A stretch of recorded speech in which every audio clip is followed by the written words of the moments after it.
Olá, boa noite a todos. Sejam todos bem-vindos ao nosso Evangelho no Lar. Eu sou Leila Rocha de Oliveira. E Roberto Antônio de Oliveira. Nós somos do Centro de Estudos Espíritas Allan Kardec e, como todos os domingos, nós temos realizado o Evangelho no Lar. Abrimos nossos lares, convidamos os amigos dos dois planos da vida e convidamos Jesus para estar conosco. É uma alegria estarmos juntos, os amigos vão chegando, nós vamos preparando espiritualmente o nosso ambiente familiar e convidamos todos aqueles que queiram também participar a pegarem os seus evangelhos segundo o Espiritismo para acompanharmos juntos. Boa noite, Celi Reis, seja muito bem-vinda. Boa noite, Regina Carose, José Roberto, Dona Adélia. Que bom! Os amigos estão aqui e nós vamos criando essa grande rede de esperança, de fraternidade. Não é verdade, Roberto? Correto. Mais correto é impossível. E quando nós estabelecemos esses vínculos, queiramos ou não, isso a ciência espírita nos ensina, é para sempre. É verdade. Até porque, como espíritos imortais, nós devemos ter esse entendimento. Nada é por acaso. Então, nos reunimos sempre nesse retorno à carne, nós acabamos nos reencontrando. E nós, espíritas, quem sabe, não somos aqueles franceses que vieram desembarcar aqui no Brasil para dar continuidade a essa luz, a esse Consolador prometido por Jesus. Eu acredito, e isso não sou eu que digo, mas que muitos espíritas vieram da França, estão aqui no Brasil, para dar continuidade a essa árvore que é o Evangelho à luz do Espiritismo. Isso é muito bom. Mas, amigos, lembramos a vocês, todos os domingos fazemos o Evangelho, saudamos os amigos que estão aqui presentes conosco, saudamos também aqueles que vão nos assistir depois, as nossas gravações, pelo nosso canal do YouTube, ou pelo Telegram, pelo Facebook, pelo Instagram.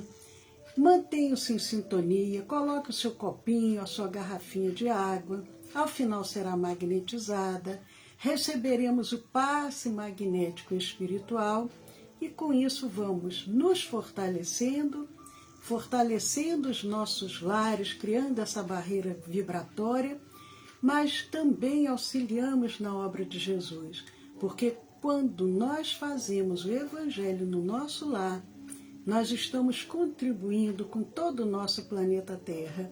Boa noite, Magna Fernandes, seja muito bem-vinda.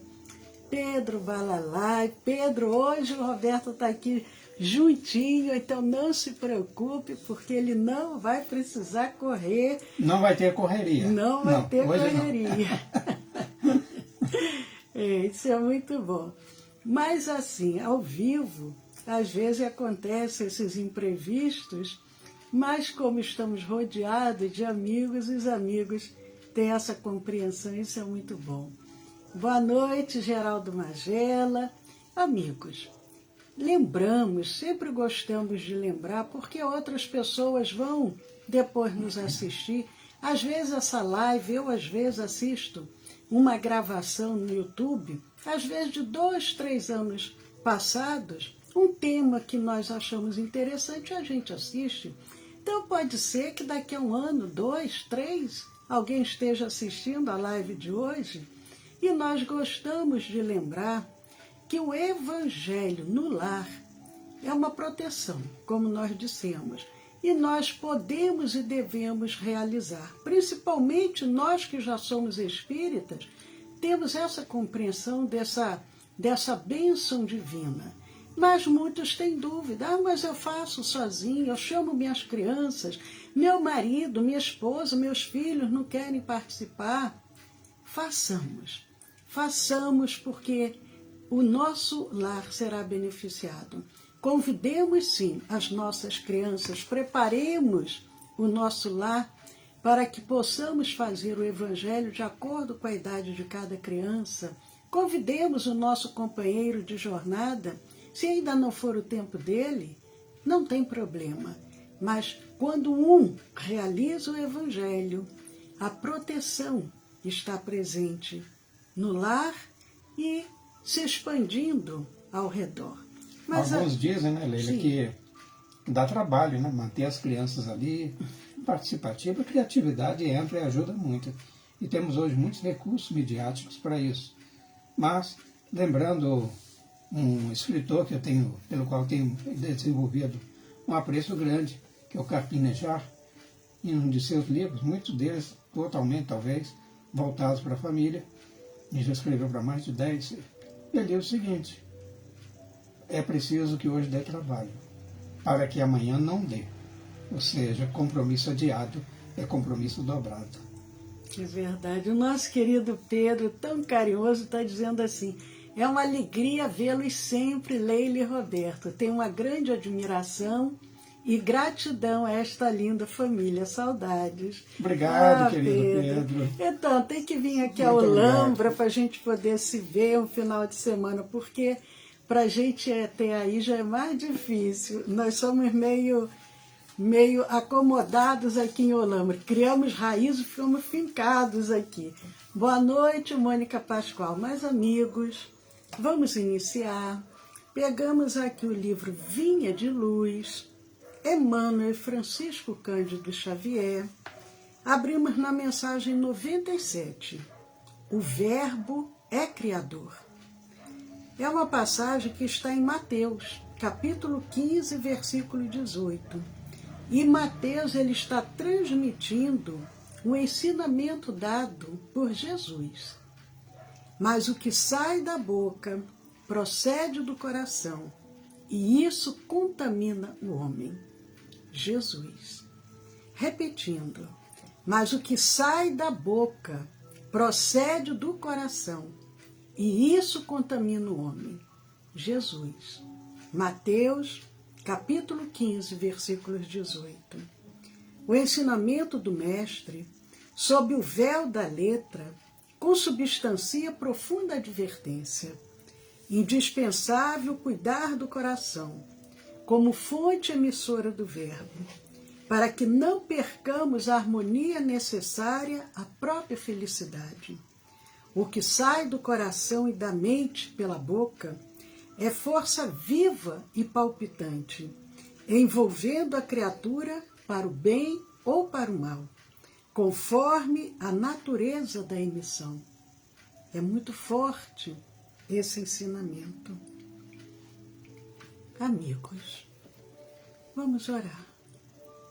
Senhor Jesus, nos reunimos em Teu nome todos os domingos às 20 horas, com muita alegria, buscando sentir a Tua presença em nosso lar e em nossos corações. Nós vamos dando início mais uma noite, pedimos, Senhor, inspira-nos, dá-nos a luz do entendimento e da verdade. Conduza-nos, Senhor Jesus.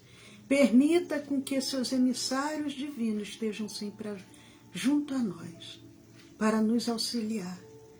E por tudo, Senhor, nós só podemos agradecer. Muito obrigado, Senhor. Que assim seja, Pai. Que assim seja. Amigos que estão conosco já há algum tempo, nós, depois de uma longa espera, vamos iniciar agora o item 3, da introdução de O Evangelho segundo o Espiritismo. Notícias históricas. Para vocês que estão chegando agora, eu gosto de frisar para que isso fique bem registrado. Nós poderíamos simplesmente ir direto para os capítulos de O Evangelho. Mas a introdução é um alicerce para o nosso entendimento. E essa introdução, ela é longa, ela é demorada, mas vale a pena nós bebermos dessa fonte de luz, porque nós espíritas não devemos ter pressa, afinal somos espíritos imortais. E como nos ensina Allan Kardec, o Espiritismo é a ciência do infinito. Então o Roberto está aí com a palavra. Muito obrigado. Obrigado a vocês todos que nos prestigiam. E mais uma vez, sobre a égide do Cristo, aqui nos achamos congregados. Na página de abertura de hoje, registrado pelo evangelista Mateus, a Leila falou sobre a fala de Jesus, citando que aquilo que sai do coração é o que contamina a nós. Isso quer dizer o seguinte: o contágio pode ser bom ou pode ser ruim. Então, ser contaminado pelo bem vai depender da natureza dos fluidos que nós emitimos e que normalmente se acham impregnados desde nas nossas emoções quando nós nos manifestamos verbalmente. Isto posto, vamos agora, como a Leila colocou, a introdução realmente é longa, mas ela está na razão direta de grandeza do legado do Cristo.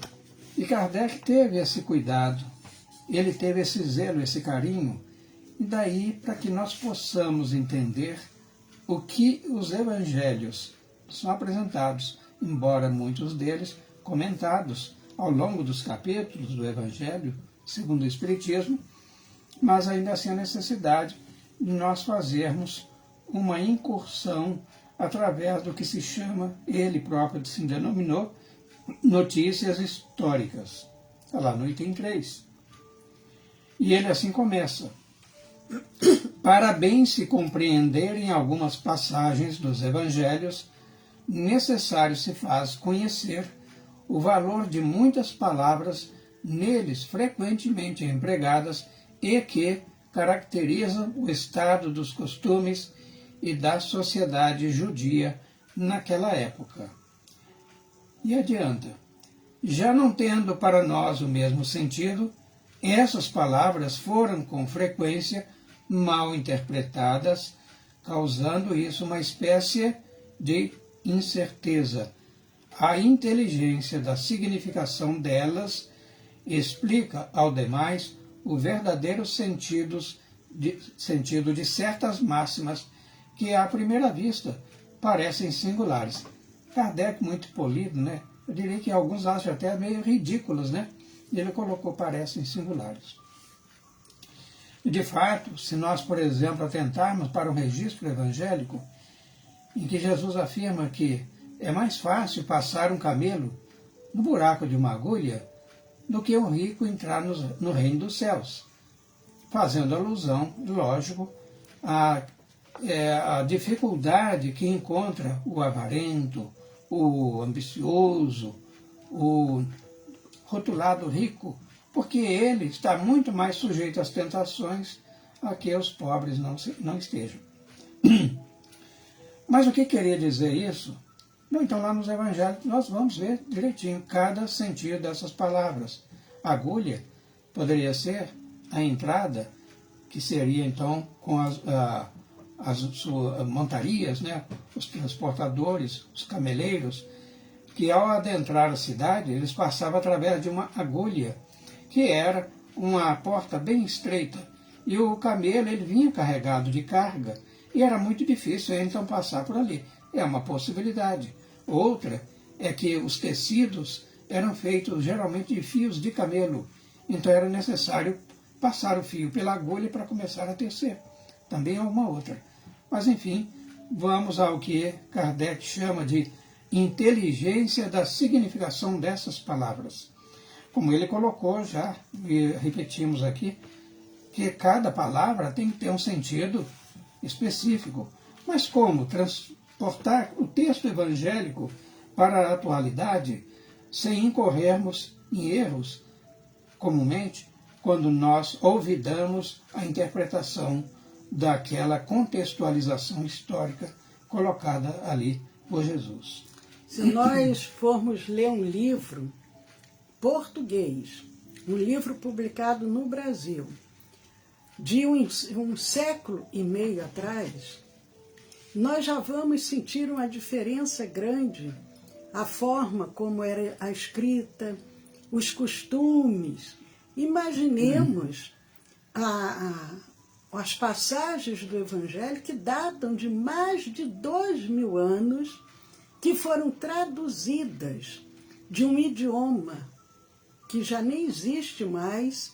Então, isso tudo, nós não podemos querer ter essa compreensão como sendo essa leitura do século XXI. Não, nós precisamos nos transportar, na medida do possível, para aqueles costumes, que é isso que o Kardec diz, os costumes, a forma como era a sociedade naquela época, a sociedade judia, para que possamos ter essa compreensão. E ele, então, procura fazer um resumo simples, mas que pelo menos o mínimo do mínimo a gente possa ter essa noção antes de realmente adentrar no Evangelho. Sim, porque é fácil, por exemplo, nós entendemos hoje como a nossa sociedade está estruturada, como os poderes se entendem entre si, a que leis estamos sujeitos, a que regulamento, a que costumes e a que culturas também. E é assim que, por exemplo, havia as denominações de diversos grupos ou operadores desse chamado poder, e que um deles, como veremos a seguir, é o que se chamava de escribas. Eu vou pedir licença aqui ao Roberto, só para dar uma orientação. Se porventura vocês estejam aí com o Evangelho, prestem atenção, porque, por exemplo, o Roberto agora vai começar na tradução que ele está utilizando, começa falando dos escribas. No livro que eu estou aqui acompanhando, já começa, para mim, começa falando primeiro dos samaritanos, e os escribas estão mais adiante. Então, se porventura vocês estiverem aí acompanhando com o Evangelho, e no de vocês estiverem samaritanos, procurem lá onde que está escrito o escriba, que o escriba está mais adiante. Porque quem fez a tradução colocou numa ordem diferenciada. Mas pode prosseguir então, Roberto. Ok, aliás, de propósito, nós pegamos edições diferentes, tá? Muito bem. Então vamos lá, escribas. Escribas era o nome dado, a princípio, aos secretários dos reis de Judá e a certos intendentes dos exércitos judeus. Mais tarde foi aplicado especialmente aos doutores, que ensinavam a lei de Moisés e a interpretavam para o povo. Faziam causa comum com os fariseus, de cujos princípios partilhavam, bem como da antipatia que aqueles votavam aos inovadores. Daí o envolvê-los de Jesus na reprovação que lançava aos fariseus. Então, fariseus, eles comungavam dos mesmos princípios, por isso fazendo causa comum com os fariseus, escribas e fariseus. E como eles não eram afeitos a inovações, claro, porque isso mexeria na estrutura de poder, e não há quem esteja no comando dos poderes que queiram inovadores. Jesus foi um desses inovadores, inomináveis, inovidáveis. Então, daí envolvê-los Jesus na reprovação que lançava aos fariseus, uma das muitas, né? Quando sair do templo, ai de vós, escribas e fariseus. Em verdade eu vos digo que até as prostitutas vos antecederão no reino dos céus. Então, Jesus tinha pleno conhecimento daqueles valores que esses grupos cultivavam. E qual era o propósito deles? Ou seja, falavam de uma forma e conduziam-se na intimidade de outra forma. Tudo bem, Leila? Sim, pode prosseguir. Está acompanhando aí certinho, né? Uhum. Os escritos. Tudo bem. Agora vem os essênios, Leila. Essênios ou esseus. que era também uma seita judia fundada cerca do ano 150 antes de Jesus Cristo, ao tempo dos Macabeus, e cujos membros, habitando uma espécie de mosteiros, formavam entre si uma como associação moral e religiosa. Não sei se acha apropriado, eu estou sentindo que há necessidade, eu vou comentar aqui a respeito dos essênios. Os essênios, eles tinham então uma conduta moral e religiosa diferenciada do grupo anterior, os escribas e os fariseus. Então, eles habitavam espécies de mosteiros, ou seja, eles cultivavam a vida monástica, certamente fazendo votos de celibato e vai por aí. Em que pese todo o valor que eles tinham com a conduta moral, religiosa, etc., não procede muitas alegações que se tem nos meios discutidores de que Jesus teria entre os 12 e os 33 anos convivido com os essênios, dos quais ele teria se abebeirado deste evangelho, que ele viria, dando cumprimento ao seu ministério, passar-nos como legado que ficamos até hoje, e que muito nos enriquece. Sim, não existe a negação da possibilidade de que eles tenham convivido com os essênios. Entretanto, é muito provável que os próprios essênios tenham aprendido com o Mestre Jesus. Agora, os essênios, eles distinguiam-se pelos costumes brandos e por austeras virtudes. Ensinavam o amor a Deus e ao próximo, a imortalidade da alma, e acreditavam na ressurreição. Lógico, eles vinham de um grupo formado de uma casta dos judeus, dos hebreus, aliás. E daí porque o sentimento de ressurreição era tão presente nos valores que eles cultivavam. Aqui vem a minha confirmação, né? Viviam em celibato, condenavam a escravidão e a guerra, punham em comunhão os seus bens e se entregavam à agricultura. Faz-nos parecer muitos mosteiros modernos, né? Existem aí várias ordens seculares, entre elas mais famosas dos franciscanos, dos beneditinos, e eles então tinham em alto grau as virtudes que eles postulavam. E notem que eles se dedicavam à lavratura da terra, isto é, ao cultivo. Então, nada uma forma muito nobre de se ganhar a vida sem ser pesado aos outros, porque entre si tudo era compartilhado, como se os bens pertencessem a todos, e não a um ou outro individualmente. E ainda continua Kardec.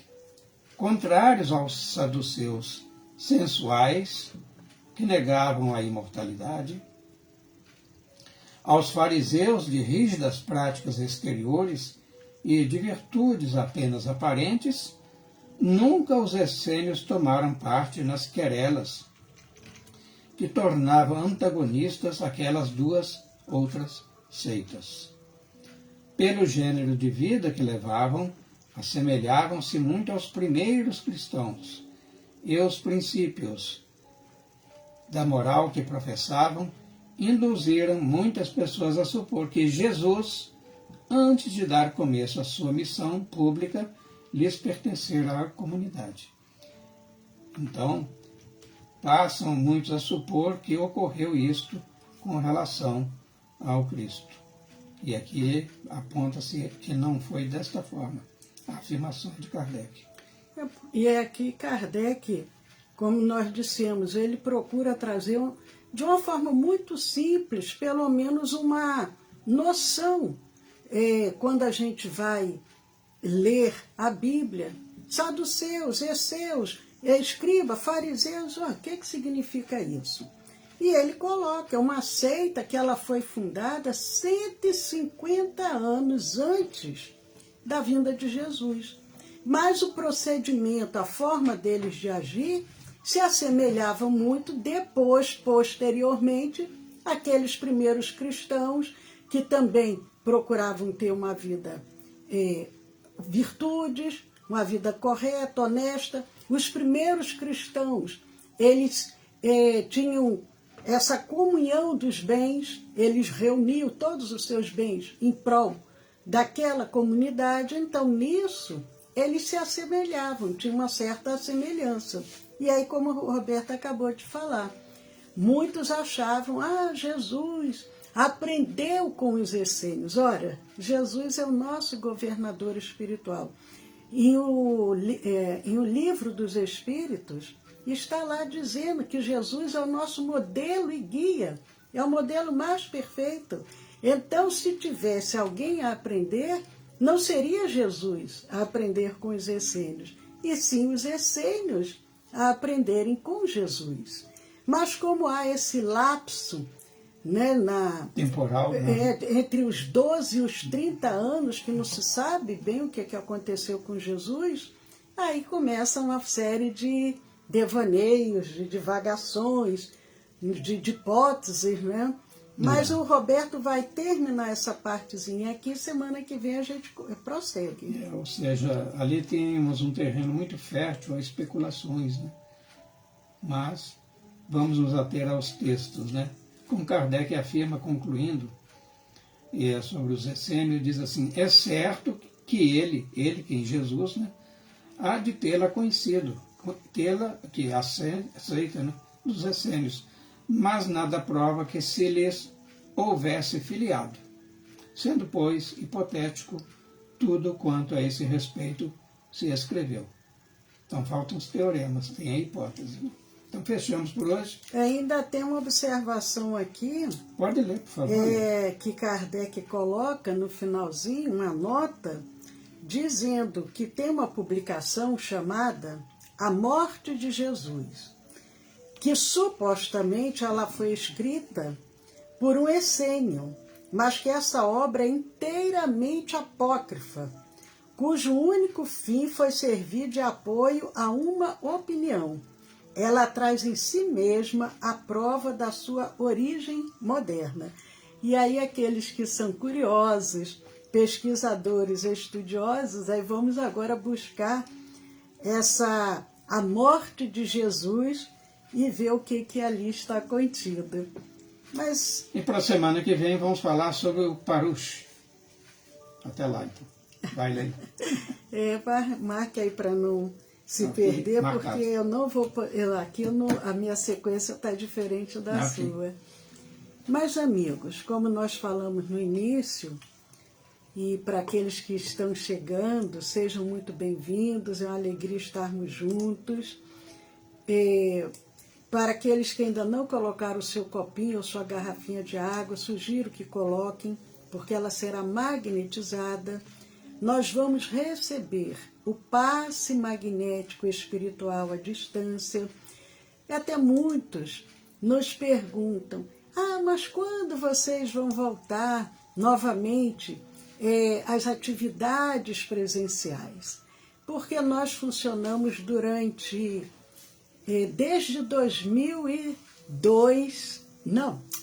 desde 2012, até a véspera, até março de 2020, quando o mundo parou. E nós começamos a fazer todas as nossas atividades à distância. E muitos, às vezes, nos mandam mensagem dizendo, mas eu quero presencial, eu sinto que presencial é melhor. E realmente esse calor humano, nós não podemos negar, é muito importante esse calor humano. Mas, em termos de atendimento espiritual, todos os depoimentos que nós recebemos de pessoas que estão acompanhando as nossas lives e que com fé, com confiança, se colocam para receber, elas têm tido o mesmo benefício como se estivessem presentes recebendo o passe presencial, recebendo a água magnetizada diretamente na casa espírita, porque os emissários do Cristo, a equipe espiritual de Dr. Bezerra de Menezes, que é o benfeitor espiritual da nossa casa, nosso querido Dr. Bezerra de Menezes, que essa semana estava sendo lembrado, homenageado,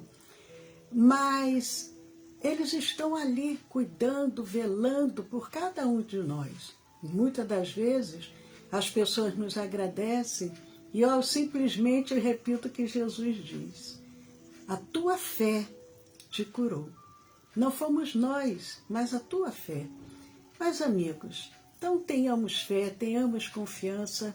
E convido a cada um de vocês que estão agora conosco, aqueles que estão sentindo a necessidade maior de receber, tenham fé, mantenham-se em sintonia. Mas os que estão conosco e que sentem que têm condições de doar, vamos fazer agora a nossa rede de doação. Doarmos os nossos melhores pensamentos e sentimentos, e os emissários divinos se utilizam de nós nesse momento. Se utilizam das nossas vibrações, das nossas energias, do nosso magnetismo, transubstanciam e levam o auxílio, o alívio, a cura. Com a permissão de Deus, muitos serão curados essa noite. Então tenhamos essa fé, vamos abrindo os nossos corações, agradecendo a Jesus, agradecendo a cada benfeitor amigo que se encontra conosco, aos nossos anjos guardiães, e dizendo: Senhor Jesus, Senhor, aqui nos encontramos, nos colocamos em tuas mãos, para que tu possa nos auxiliar, conduzindo, orientando cada passo, nos auxiliando a tomarmos as melhores decisões em nossas vidas. Ajuda-nos, Senhor. Senhor Jesus, mensageiro da esperança, ainda somos tão crianças, necessitadas de luz. Nossa terra é a escola abençoada, é a bendita estrada que a mais alto nos conduz. Suplicamos de vossa eterna bondade o celestial amparo para nos livrar do mal. Ó Senhor, ajuda-nos para que possamos vencer as nossas próprias limitações, os nossos próprios equívocos. Dá-nos a força, a coragem, a fé, a perseverança para te buscarmos. E nessa noite, quando nos reunimos em teu nome, oferecemos os nossos melhores pensamentos e sentimentos. E juntos com os emissários divinos, de forma muito amorosa, nós vamos envolvendo todo o nosso planeta Terra. Vamos adentrando nos lares, harmonizando, pacificando as famílias, despertando o sentimento de fraternidade, de tolerância, de perdão. Junto nós percorremos os leitos dos hospitais, as UTIs, as instituições coletivas, as ruas, e aonde houver um irmão enfermo, conflitado, sofredor, aonde houver um irmão padecendo do corpo, padecendo da alma, que possamos, através do nosso amor, como Jesus nos ensinou, amai-vos uns aos outros como eu vos amei. Que o nosso amor se multiplique, seja intenso, vibrante, e que possa aliviar, consolar, despertar a fé, a coragem, a resignação, a resiliência. E com a permissão de Deus, que possamos levar a cura, principalmente a verdadeira cura, que é a cura da alma. Porque quando o espírito está saudável, o corpo não mais adoece. Vamos vibrando muito amor, muita proteção e muita paz. E vamos oferecendo do nosso magnetismo para magnetizarmos as águas, as medicações, o soro, o oxigênio, as aparelhagens cirúrgicas, os instrumentos hospitalares, magnetizarmos os aparelhos respiradores, as máquinas de hemodiálise, os pulmões artificiais, magnetizarmos os centros cirúrgicos, purificando-os, preparando-os para as cirurgias que serão realizadas. Magnetizarmos as alimentações, potencializando os efeitos de cura.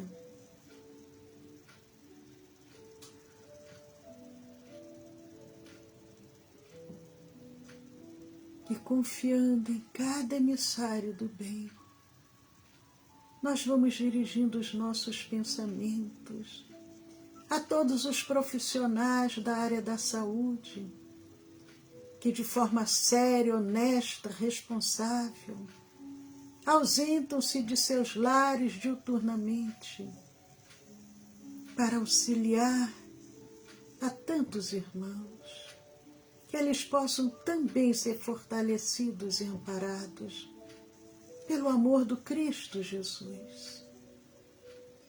Vamos envolvendo todos os nomes que chegaram à nossa casa espírita no decorrer desta semana, para que cada um desses irmãos possam ser amparados e assistidos em suas necessidades.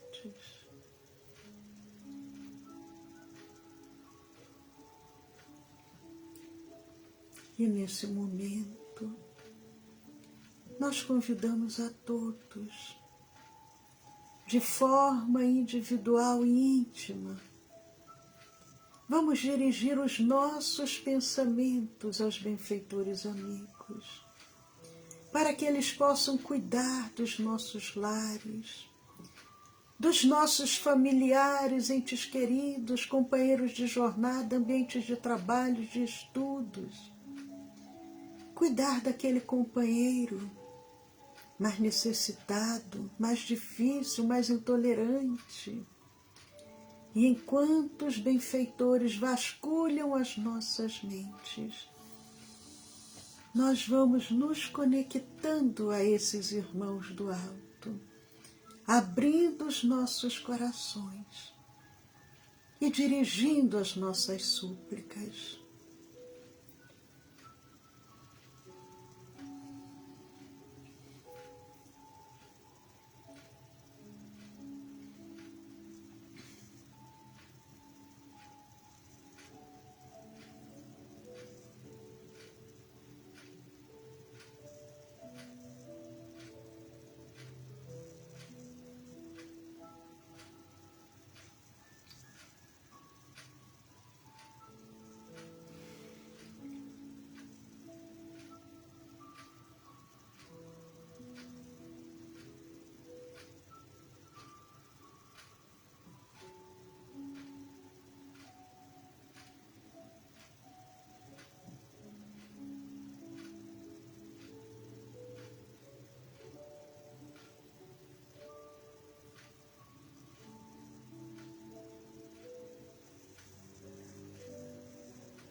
E agradecendo a cada benfeitor tudo que foi realizado em benefício dos nossos lares, dos nossos entes queridos.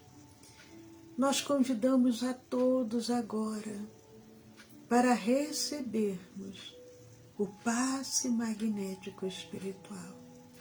Sintamos neste momento uma chuva suave, em forma de pétalas perfumadas e curativas, sendo derramadas sobre o alto da nossa cabeça.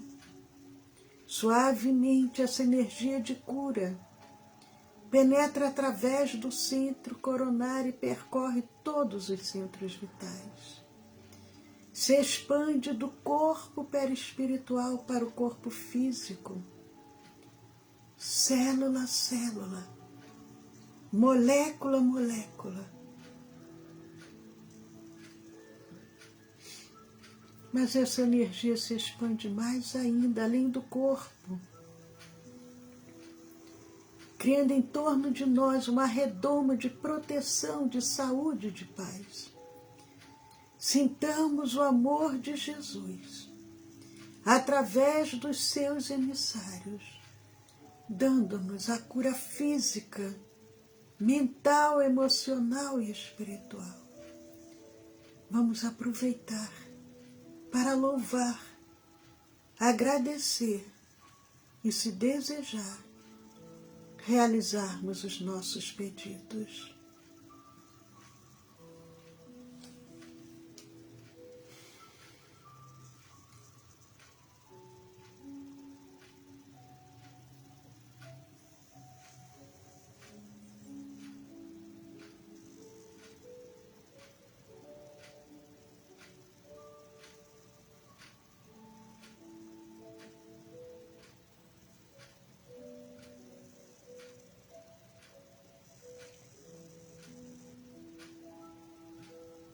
E agradecendo ao Senhor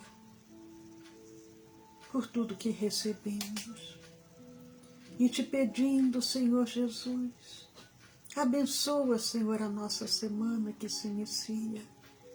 Conduza-nos sempre pelo caminho do bem, do amor e da caridade. Que possamos nos reunir novamente no próximo domingo, participando desse Evangelho de luz. Sê conosco, Senhor Jesus, com gratidão aos nossos anjos guardiães que estão sempre a postos, às equipes espirituais que acorreram ao nosso chamado, agradecendo a Jesus e a Deus nosso Pai. Nós vamos encerrando mais este Evangelho no Lar e convidamos a todos suavemente. Vamos abrindo os nossos olhos, vamos nos situando novamente no ambiente aonde nos encontramos e desejamos que a doce paz de Jesus esteja presente no lar e no coração de cada um.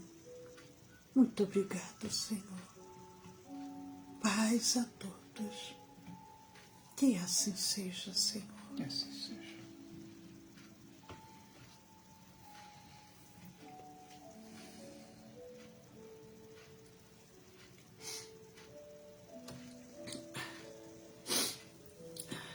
Queridos amigos, depois de tudo que recebemos, só podemos agradecer.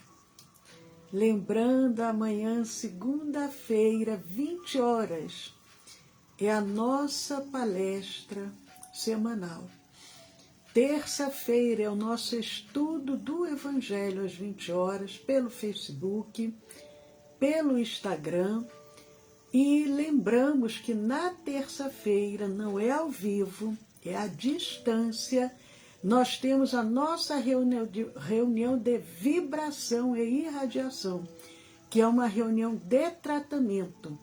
É uma reunião que acolhe todos os pedidos que chegam à nossa casa, tanto de irmãos encarnados quanto dos irmãos desencarnados.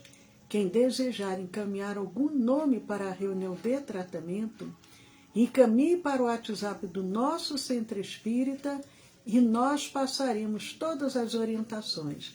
Já vamos dizer o número do nosso WhatsApp, mas... Quer levantar?